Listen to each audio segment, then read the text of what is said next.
తెలంగాణ వల్ల బతుకమ్మ ఫేమస్ అనడం కంటే బతుకమ్మ వల్ల తెలంగాణ ఫేమస్ అని చెప్పొచ్చు. ఇంతకీ బతుకమ్మ ఫెస్టివల్ ని ఎందుకు సెలబ్రేట్ చేసుకుంటారో తెలుసా? తెలుసుకునే ముందు సబ్స్క్రైబ్ చేసుకోవడం మర్చిపోకండి. బతుకమ్మ ఫెస్టివల్ వెనకాల చాలా స్టోరీస్ ఉన్నాయి. ఫస్ట్ స్టోరీ కొంచెం కన్ఫ్యూజింగ్ గా ఉండొచ్చు, అర్థం చేసుకోవడానికి ట్రై చేయండి.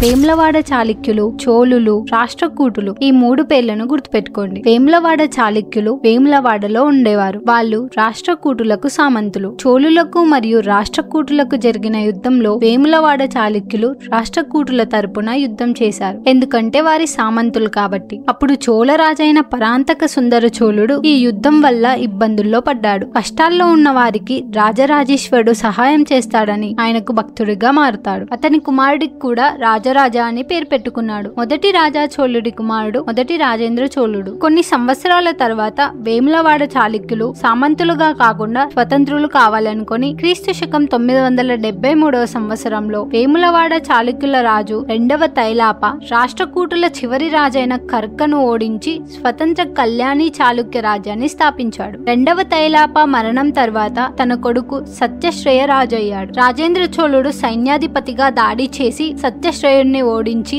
విజయం సాధించాడు. తన విజయానికి చిహ్నంగా అతను రాజేశ్వర ఆలయాన్ని ధ్వంసం చేసి బృహత్ శివలింగాన్ని తన తండ్రికి బహుమతిగా ఇచ్చాడు. రాజా చోళుడు ఈ శివలింగానికి బృహదీశ్వర ఆలయాన్ని నిర్మించి శివలింగాన్ని ప్రతిష్ఠించాడు. వేములవాడ చాళుక్య రాజ్యంపై దాడిలో దోచుకున్న సంపద నుండి ఈ బృహదేశ్వర ఆలయాన్ని నిర్మించినట్లు చోళరాజుల తమిళ శాసనాల్లో ఉంది. ఇప్పటికి కూడా వేములవాడ భీమేశ్వర ఆలయ శివలింగం మరియు తంజావూరులోని బృహదీశ్వర ఆలయం యొక్క శివలింగానికి మధ్య సిమిలారిటీస్ చూడొచ్చు. వేములవాడ నుండి తంజావూరుకి శివలింగాన్ని తీసుకెళ్లడం వల్ల నిరాశ చెందిన ప్రజలు ఆలయంలోని పార్వతి అనగా బృహదమ్మను ఓదార్చడానికి, అలాగే చోళులకు వీరి దుఃఖాన్ని తెలియజేయడానికి బతుకమ్మని మేరు పర్వతం ఆకారంలో పూలతో తయారు చేసి దానిపైన పసుపుతో చేసిన గౌరమ్మను పెట్టి 9 రోజుల పాటు పాటలు పాడి బతుకమ్మలు ఆడేవారు. తరువాత ఆమెను నీటిలోకి వదిలి తదుపరి సంవత్సరం రమ్మని కోరుకునేవారు. ఇలా బతుకమ్మ ఒక ఫెస్టివల్ గా మారింది. బతుకమ్మ ఫెస్టివల్ కి సంబంధించిన కథలు